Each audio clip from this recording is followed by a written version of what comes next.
Salut la YouTube Family, ça fait super longtemps qu'on n'a pas fait une vidéo et il s'en est passé des choses entre temps. Tu veux dire, Inaya, ce qui s'est passé? Qu'est-ce qui se passe? Je vais avoir une petite sœur. Eh oui, on attend un deuxième enfant, Une deuxième petite fille. deuxième petite fille. Et on voulait faire cette vidéo parce que là on sort tout juste d'une communication avec l'âme de... Comment on dit? De bébé. L'âme de bébé numéro 2. Et on veut te partager notre feedback, comment on se sent. Mais avant d'aller là-dessus, on va te partager comment on se sentait au moment où on a appris qu'on était enceinte. Ouais. Bah voilà, un peu comme ça. Waouh, surpris. Ouais, donc on l'a appris il y a une quinzaine de jours maintenant. Oui, c'est ça. Une quinzaine de jours. Comment on l'a appris? Eh bien, on était au sport et après le sport, j'ai fait une séance de sauna. Dans le sauna, j'étais toute seule, donc je me suis allongée. Et quand je m'allonge, je vois en bas de mon ventre vraiment une bosse, c'est-à-dire mon ventre il creuse, comme quand je m'allonge de base. Et en bas, vraiment une petite bosse. Et puis je touche et c'était tout dur. Je dis, ah tiens, c'est bizarre, ça c'est pas normal. Et je dis, la première chose à laquelle je pense, c'est je suis enceinte. Et après, mon cerveau me dit, bah non, c'est pas possible. Donc je me dis, bah j'ai un problème physiologique, quoi, qui est dû peut-être au postpartum. Et on sort de la salle de sport et je le raconte à Fabien. Fabien, pareil, première chose que tu me sors. T'es enceinte. T'es enceinte. À partir de là, il était sûr et persuadé. On est direct allé prendre un test de grossesse. Moi, je lui disais, mais non, n'importe quoi. Mais non, ça sert à rien, mais tu me fais peur là à dire ça. Je dis, mais ça sert à quoi? On va faire un test et puis au moins on sera fixé. Et toi, t'étais un petit peu dans le déni. J'étais carrément Mais dans le non, c'est déni. pas possible, j'ai pas eu mes règles, c'est pas possible qu'on ait un enfant. Et finalement, on va au restaurant, on mange et là on discute. Et moi je lui dis, non mais qu'est-ce qui se passe si on apprend qu'on est enceinte, qu'on a un deuxième enfant? Est-ce qu'on les garde? Est-ce qu'on avorte? Comment on va faire? Plein de questionnements. Là, notre monde vient d'être chamboulé alors que rien n'est clair encore. Et il faut savoir que moi, j'ai une vision pour moi-même, pour ma vie à moi de l'avortement qui est assez stricte dans le sens où je pars du concept que si je suis avec une personne que j'aime, que je suis en bonne santé et que tout va bien, je vais pas avorter parce que c'est de ma responsabilité. Et si cette âme elle est venue et qu'elle nous a déjà choisi, pour moi c'est pas dans ma vision, c'est pas une option pour moi, mais ça me regarde que moi et ma vie. Et donc à cette question, je pense que je me bloque parce que dans tous les cas, pour moi, l'avortement, c'est pas une option. Puis je me vois pas être enceinte et avoir un deuxième enfant maintenant. Donc j'ai fait un blocus et je réponds pas à la question. J'ai dit mais non, n'importe quoi, allez. Et puis on mange, on rentre à la maison et tout de suite, tu fais le test. Bah c'est ça, je me dis bon, je vais le faire de toute façon. Puis je fais le test et tout, Fabien était à côté de moi, mais je regarde direct parce que dans ma tête c'est bon bah je vais regarder, je vais lui montrer, on va voir que c'est négatif et basta. Et là je regarde. Le choc. Positif. Et là, elle me dit, mais non. Pour connaître Noémie, des fois, elle aime bien faire des petites blagues comme ça. Donc, je me dis, est-ce qu'elle blague? Mais là, je vois qu'elle insiste, elle dit, mais non. Je dis, ok, là, elle blague vraiment pas. Et là, on se dit, bon, ben, ça y est, on va être parents pour une deuxième fois. Et donc, le lendemain, on se réveille super tôt. On se dit, bon, on va aller, faut qu'on fasse une échographie. J'annule tous mes rendez-vous. Faut qu'on aille faire une échographie pour être sûr. Mais là, moi, j'entrevois toujours une possibilité que Noémie avorte parce que je me dis, mais comment on va faire avec un deuxième enfant? C'est pas évident. Enfin, je suis pas prêt, j'ai peur. Il y a plein de choses qui se passent, qui se bousculent. Et on va faire l'échographie. J'arrive à trouver un centre qui arrive à nous prendre. Alors que certains centres disaient, bon, c'est dans 2 mois, 3 mois. Et là, moi, au téléphone, je disais, non, c'est urgent. C'est urgent. On doit absolument savoir. Et donc là, Noémie, elle se réveille et on part faire une échographie. Et à l'échographie, quand on arrive, même déjà dans la voiture, je commençais à avoir l'intuition, mais de toute façon, mon corps savait et je savais, mais mon esprit conscient était dans le déni. Mais je savais, et dans la voiture, j'avais déjà cette image d'un gros bébé bien formé. Et je dis à Fabien, mais à tous les coups, on va voir l'échographie s'allumer et on va voir un gros bébé. Je le sentais venir. Et là, pas manquer, on arrive à l'échographie. Et elle allume, elle met petit truc sur mon ventre. Et là, on voit vraiment un gros bébé. Et la première chose qu'elle dit, la sage-femme, c'est « Oh, it's a big baby !» Et moi, je dis « Oui, je vois !» Ouais, et puis là, c'est encore un choc. Ouais, c'est parce un qu'elle nous deuxième dit, choc, ouais. à peu près 4 à 5 mois. Ça fait 4 à 5 mois que ce Mm. bébé il est dans votre ventre. Elle nous dit, vous voulez connaître le sexe? Oui. Ça m'a dit, Oui. quoi déjà? Mais la première chose qu'on dit, c'est bien sûr oui. Et elle nous dit que c'est une petite fille. Voilà, et puis après, qu'est-ce qui se passe une fois qu'on sort de l'écho? Bah là, on est un petit peu déboussolé. Par quel Ouais. état émotionnel, toi, t'es passé au moment où tu as appris que là, ça y est, c'est officiel, ça fait 5 mois que t'es enceinte? Ben, j'ai réalisé, donc les émotions sont venues, c'est venu me traverser. J'étais choquée, je me suis dit, waouh, mais comment on va faire? Et en même temps, il y a la joie qui commence à arriver parce que ça reste un événement heureux. Et moi, dans ma conscience, j'ai vraiment cette conscience que si un être Multidimensionnel. multidimensionnel te choisit, c'est un honneur. Et puis c'est un honneur en tant que femme de pouvoir porter la vie une deuxième fois. Et je sais ô combien certaines femmes et certains couples souffrent de ne pas avoir d'enfants.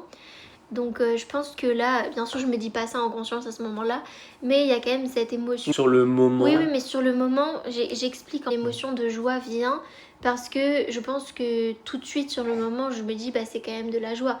Mais d'un côté, je me sens quand même vraiment choquée et je me dis waouh, quoi, c'est waouh quoi. Enfin, c'est le choc. t'as pas eu des peurs, toi, au moment où... Parce que c'est vrai que quand la dame, elle passe l'appareil sur ton ventre, bah, on voit que t'es choqué, tu te mets à pleurer. Mais après ça, quand on sort de l'écho, est-ce que tu as des pensées, des peurs sur où est-ce que tu vas accoucher, comment ça va se passer, un deuxième Alors, enfant? où est-ce qu'on va accoucher? Tout ça, c'est venu après. C'est Ok. venu genre quelques heures, jours après, je crois. Mais la peur sur le... Enfin, je sais pas vraiment c'était une peur, c'était plutôt oui, le questionnement de waouh, comment on va faire? Ouais, c'était surtout ça. Et toi? Toi, t'étais beaucoup dans la peur, oui. Ouais, moi j'ai quand même eu peur. Après, tu te rappelles, on en avait parlé, j'ai shifté beaucoup plus Bah rapidement que oui, toi. c'est ça. Parce que déjà la veille, quand on avait le test positif, pour moi c'était plus un doute. Je savais que tu étais enceinte. Mais Oui. toi, tu étais encore un peu J'étais dans le déni. t'étais encore dans le déni. Donc au Vraiment. moment où on voit l'échographie, je shift et je me dis ok, maintenant il faut passer dans la phase d'acceptation. J'étais dans la phase choc, puis après, une fois que j'accepte, bah, j'ai toutes ces pensées, toutes ces illusions qui partent. Hein. Parce que dans mon esprit, je voyais que j'allais élever Inaya, et on avait passé plus de C'est ça. moments seul avec Inaya. Donc c'était un peu l'illusion de vivre une expérience juste avec Inaya qui disparaissait, donc ça a ramené de la Oui, tristesse. la tristesse. De, Moi aussi, j'ai ressenti. ouais, de la mélancolie, mince, comment on va faire? J'ai pas eu le temps de profiter juste avec Inaya, d'apprécier des moments avec Inaya. Et puis l'inquiétude de me dire mais comment cette âme va venir dans notre vie, ça va être quoi la dynamique, est-ce qu'elle va se sentir inférieure, délaissée, moins aimée, plein de questionnements autour de tout ça quoi. Après de l'anxiété sur mince déjà un enfant, ça demande beaucoup d'énergie, de l'attention, du temps, de l'argent. Et en me disant, oh mince, ça va ramener encore plus de mouvements, d'instabilité par rapport à ça. Voilà, plein de Et projections. t'as eu beaucoup de peurs matérielles, très Ouais. concrètes, dans le comment ça va se passer, l'argent, ou tout ça. Où est-ce qu'on va peurs très vivre, concrètes, ouais, exactement, où est-ce qu'on va vivre, où est-ce qu'on va accoucher. Mm. Et donc beaucoup dans le futur, mais tourné un petit peu vers l'inquiétude quand même. Oui, mais en même temps, c'est vrai que je me souviens, les premières minutes après l'échographie, tu commençais à avoir un peu de la joie et te dire bah c'est trop bien, 2 filles, ça va être génial. Et petit à petit, plus les heures passaient, plus les jours passaient, on accueillait, on acceptait. Et en effet, moi, et toi aussi je sais que tu l'as ressenti, mais moi j'ai ressenti vraiment ce deuil de cette illusion, comme tu disais, de cette vie qu'on avait projetée juste avec Inaya. Alors moi je savais qu'on allait avoir d'autres enfants, je le sentais. Mais je pense qu'on va avoir 3 enfants au final. Mais bon bref, je glisse ça là, au moins Fabien est prévenu. Et d'ailleurs, confirmation, elle nous l'a dit aussi dans la communication. Bref, ça on va y venir dans un instant. Mais je savais, moi j'avais vraiment cette envie profonde d'avoir plusieurs enfants.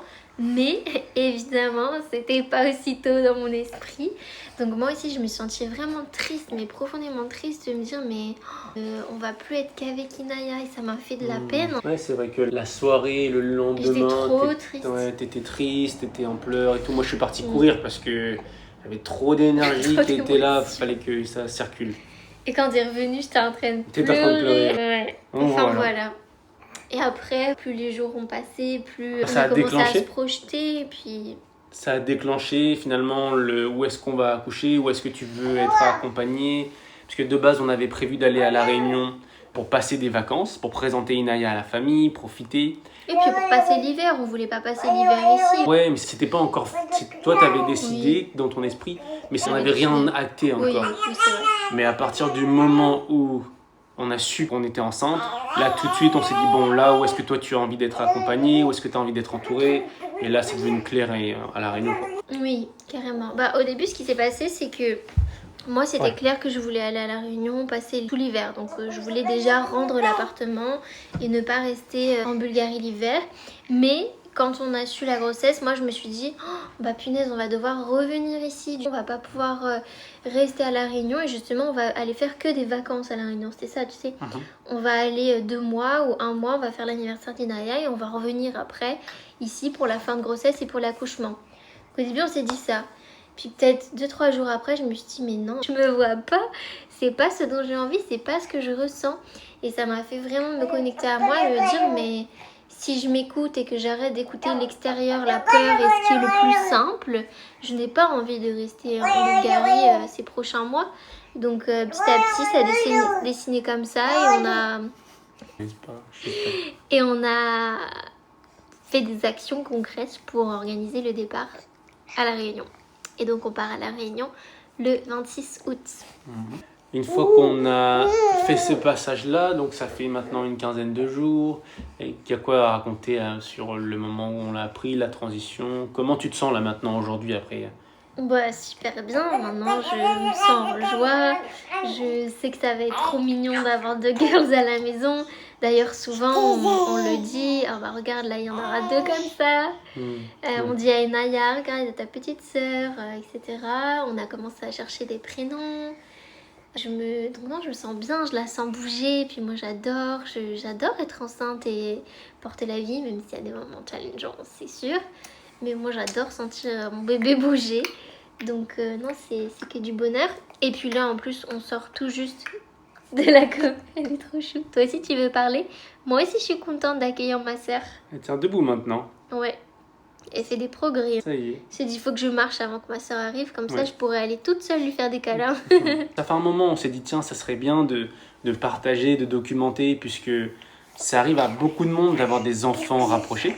Et il n'y a pas énormément de ressources sur YouTube. Parce que moi, à partir du moment où on a appris qu'on allait avoir des enfants rapprochés, j'ai tapé sur YouTube en français, enfants rapprochés, comment faire, comment anticiper, voilà, vraiment dans le mental, quoi.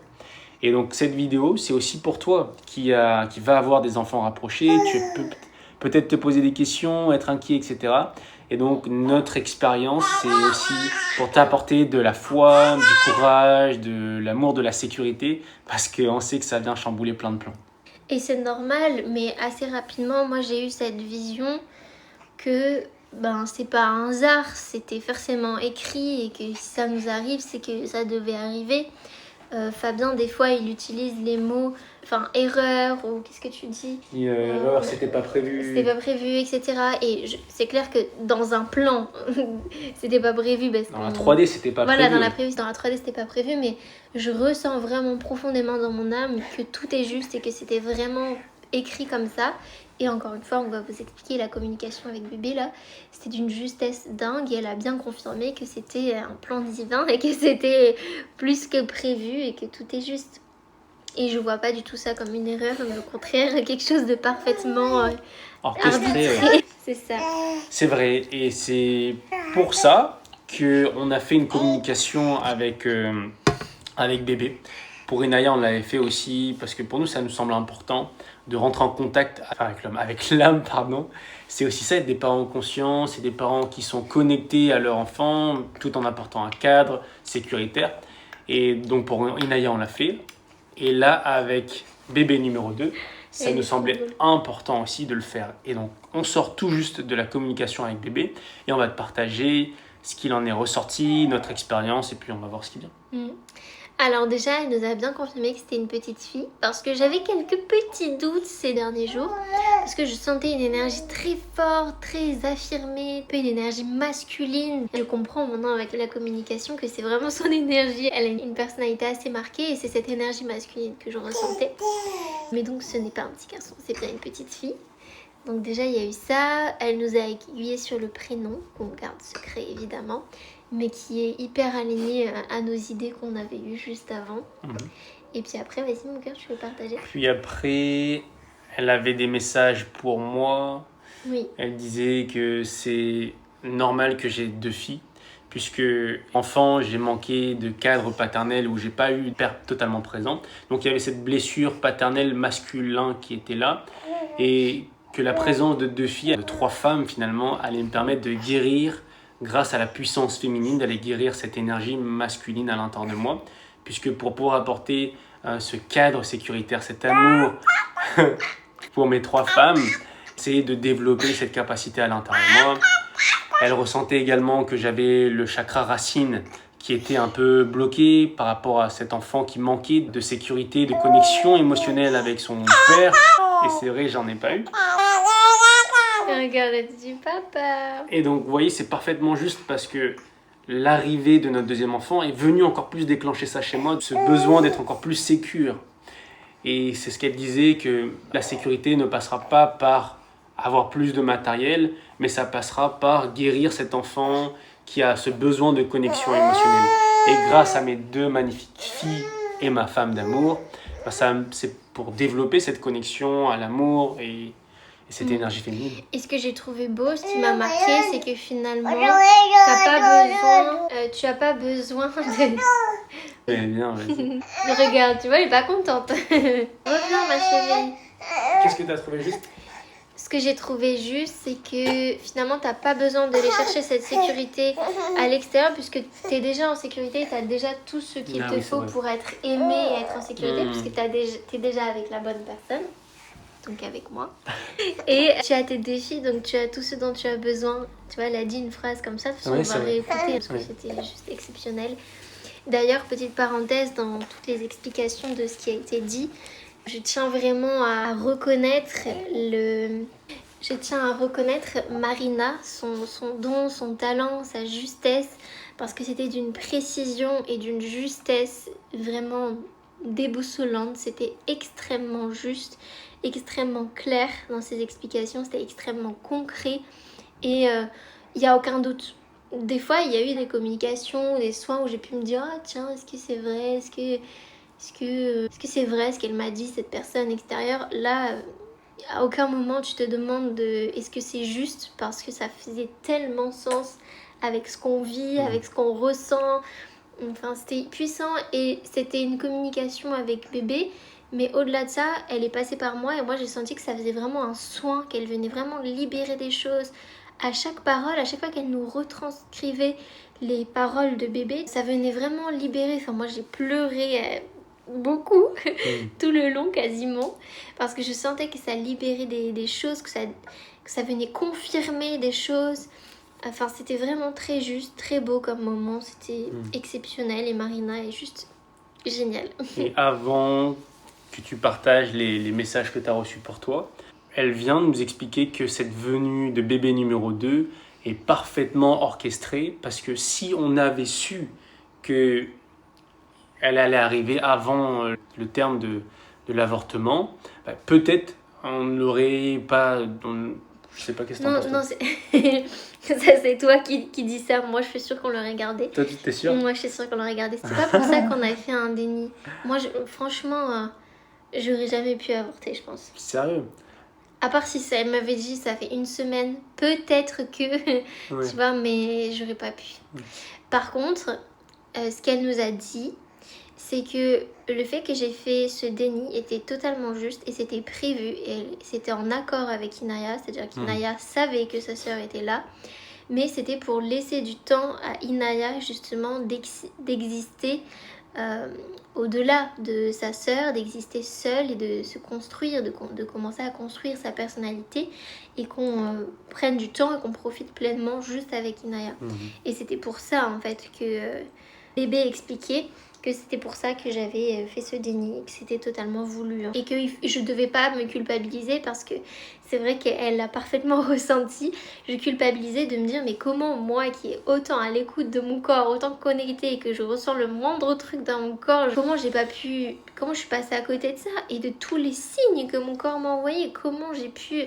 C'était prévu, c'était le plan énergétique, le plan divin avait prévu qu'on ne voit pas cette grossesse pour pouvoir profiter pleinement avec Inaya. Ouais. Bon, on a une interprétation différente, mais... Ouais, c'est ce qu'elle a oui, dit. ce qu'elle a dit après. Même pas mon Mais non, elle a dit à un moment donné que c'était prévu qu'on ne le sache pas, parce qu'il y a dans cet espace pour qu'Inaya puisse exister, mais que si on aurait su, les plans allaient changer un peu. En tout cas, moi j'ai compris ça comme ça. On va réécouter Ouais. mon cœur et tu verras. Ouais. À aucun moment elle a dit ça. Bon, c'est ce que j'ai compris. Je sais. Et ensuite, elle expliquait que la venue de bébé venait chambouler, venait donner du mouvement, venait activer notre vie, et c'est totalement réel, quoi. Tu vois, le moment où on a découvert qu'elle allait arriver, tout s'est déclenché, notre déménagement à La Réunion, enfin tout. Elle disait que... Marina nous disait que bébé 2 avait une énergie vraiment espiègle et qu'elle savait vraiment ce qu'elle voulait, qu'elle ne doutait pas d'elle, qu'elle voyait les choses en grand, qu'elle portait vraiment cette abondance, qu'elle était vraiment là pour secouer et qu'elle n'a pas peur d'être, elle voit vraiment les choses en grand. Mais elle a une forte connexion avec Inaya, avec sa sœur. Et moi, c'est quelque chose que j'ai déjà ressenti. Parce que dans mon ventre, souvent, quand je porte Inaya sur moi, que je l'allaite, elle bouge. Bébé 2 bouge.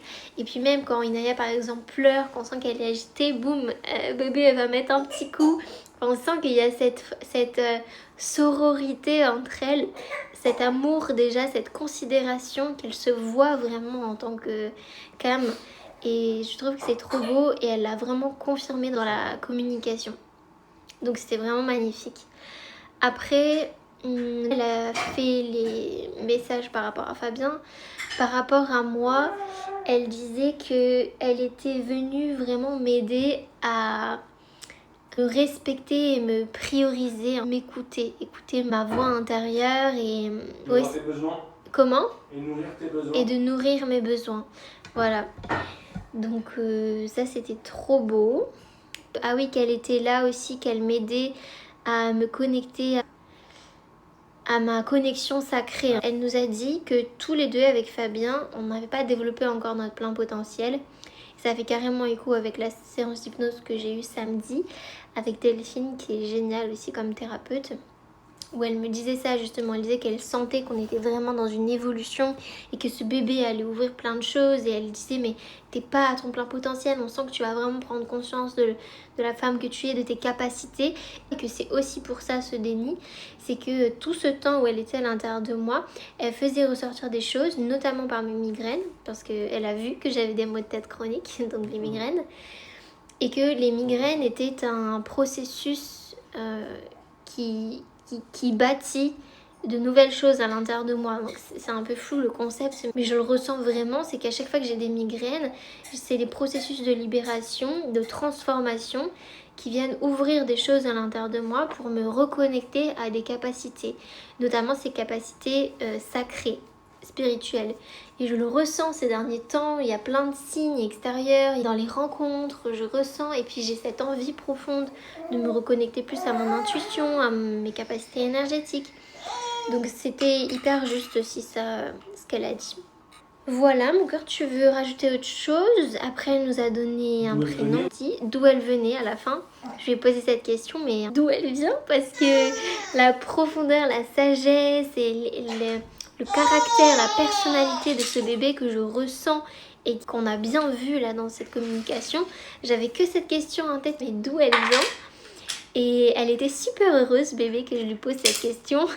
Et elle a confirmé que j'étais très connectée à elle en lui posant cette question parce qu'elle était vraiment très heureuse que je lui pose. Et elle expliquait que c'était un être céleste, au sens où elle vient vraiment des étoiles. Alors, qu'est-ce que j'ai mis? Pas un être céleste, pardon, un être stellaire.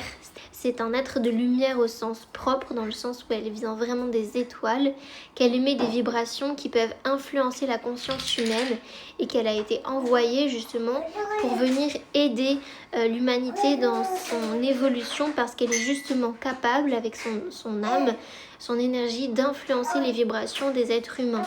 Et qu'elle expliquait que sur la Terre, on est dans une expérience, une simulation, je crois qu'elle a utilisé ce terme, où on ne peut pas sortir dans le sens où on est là pour expérimenter, mais que elle est envoyée là pour justement aider les êtres humains, aider la conscience humaine.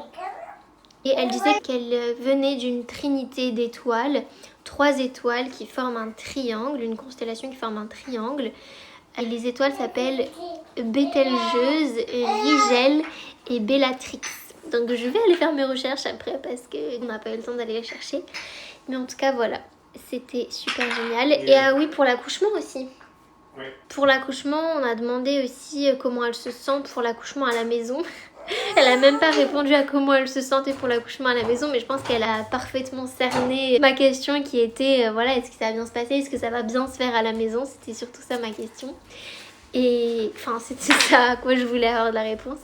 Et c'était puissant parce que ça m'a apporté beaucoup de confiance et de sérénité par rapport à l'accouchement. Je suis persuadée maintenant que tout va bien se passer et tout va se dérouler plus que ce que j'aimerais, je suis sûre. Parce qu'elle a expliqué que comme le fait qu'on ait 2 filles était écrit, c'était aussi écrit et c'était notre destinée qu'on accouche à la maison. Parce que elle explique que l'accouchement est un... Comment elle a dit ça? Elle explique que l'accouchement est une activation et que déjà on l'a ressenti pour sa sœur, c'est ce qu'elle parlait de sa sœur, qu'on l'a ressenti pour sa sœur, qu'on a ressenti nos potentiels, nos capacités, mais qu'il y avait des choses qui n'étaient pas encore activées. Ouais. Et que elle allait activer vraiment quelque chose de hyper puissant, qu'elle allait nous débloquer dans nos potentiels, qu'on allait tous les deux, parce qu'elle dit que l'accouchement, ça passe par moi, par mon corps, mais ça transforme aussi le père, ça transforme aussi Fabien. Et elle disait que tous les deux, on allait se rendre compte de nos potentiels, notre puissance, je crois qu'elle a utilisé ce terme. Voilà. Donc là, c'est vraiment à vif qu'on vous partage ça, mais il y a tellement d'informations. Regarde-la, On a elle fait tient debout. 30 minutes de communication. On avait 30 minutes de communication où elle partageait plein d'informations pour toi, pour moi, pour Inaya également. Ça m'a vraiment touché quand elle disait je laisse ma sœur préparer le terrain et moi j'arrive ensuite après. Ça me fait penser à Elena. Tu sais, on a vu une ostéo en Bulgarie. Oui. Et Elena, elle a travaillé sur les fascias de Noémie et à un moment donné, elle s'est connectée aussi au bébé. Et Elena, elle a dit qu'elle a entendu l'âme du bébé dire on vient toujours ensemble, on est toujours ensemble. Je laisse juste ma sœur et j'arrive après, quoi. Donc, tu vois, tout le monde a le même son de cloche. Ouais. Tu sais, je trouve ça vraiment magnifique parce que Inaya, ça va être la grande sœur sur le plan terrestre. Mais j'ai l'impression que bébé 2, c'est sa grande sœur. Tu vois, j'ai l'impression qu'elle a une énergie tellement, je sais pas comment dire, de confiance, de leaduse, de sécurité. Il y a quelque chose de très stable, de très ancré et à la fois de très connecté où elle voit le chemin, que j'ai l'impression que c'est elle qui a le rôle de grande sœur. Je sais pas comment t'expliquer. Ouais, de toute façon, c'est son sœur. Oui, non, mais on s'en fiche carrément. Puis enfin voilà, elle va avoir que 13-14 mois. Donc, D'ailleurs, je voulais lui demander après, mais elle m'a débordé déjà dans le temps. Mais la période d'accouchement, tu sais, je voulais demander... Oui, c'est vrai. On pourra lui poser la question. N'hésitez pas à mettre vos commentaires, vos questions en commentaire. On refera d'autres vidéos pour répondre à vos questions, vous apporter différentes perspectives. Bienvenue dans cette nouvelle aventure, un nouveau chapitre dans notre vie de parents, de futurs. Comment tu te sens toi maintenant? Inspiré, profondément touché. Ça m'a mis les larmes aux yeux et qu'elle puisse me voir. C'est toujours ça, moi, qui me faisait peur à l'époque. C'est pour ça que j'avais du mal à me mettre en relation avec une femme. C'est cette peur d'être vu complètement, d'être vulnérable, d'être connecté à l'autre, que l'autre puisse me rejeter, m'abandonner à un moment. Donc j'étais toujours en protection. Et c'est peut-être pour ça aussi qu'elle a ressenti que mon chakra du cœur était bloqué. Verrouillé, ouais. Verrouillé. C'est toujours ce petit Fabien qui a peur d'être déçu, qui a peur d'être abandonné. Et donc quand elle m'a verbalisé ça et d'expliquer que ça venait dans notre vie, c'est pour me permettre de me reconnecter profondément, de redévelopper cette connexion à soi, cet amour pleinement pour pouvoir passer à un autre step. Et donc je suis encore plus que confiant et encore plus enjoué à l'idée de la recevoir parce que je sais qu'elle a un magnifique message énergétique pour tous les deux et également pour Inaya. Parce que c'était une de mes craintes, c'était de me dire mais si bébé 2 arrive, est-ce que Inaya va se sentir délaissée? Est-ce qu'elle-même va se sentir délaissée? Mais maintenant que j'ai intégré que les deux sont des sœurs voilà, d'une autre galaxie, elles ont un plan, elles sont connectées, là, je suis hyper heureux de pouvoir l'accueillir, quoi. Oui, je comprends ce que tu veux dire. C'est vrai que moi aussi, ça m'a apporté beaucoup de sérénité, je trouve, cette communication, de confiance, de clarté et de confirmation aussi sur des choses que je ressentais. Mais là, c'était tellement limpide la manière dont elle l'a expliqué et puis ça venait d'elle sans qu'on lui ait dit. Donc c'était... je trouve que ça a apporté beaucoup de confiance, de sérénité et finalement de sécurité. Puisque tous les deux, mais sur des plans différents, on se sentait pas trop en sécurité ces derniers temps. Ouais. Toi sur le plan peut-être plus matériel et moi plus émotionnel, plus émotionnel et physique même, je dirais. Donc c'est trop beau. On se retrouve pour une prochaine vidéo. Est-ce que ça vous va? De toute façon, vous n'avez pas le choix. Bye bye. Bye bye.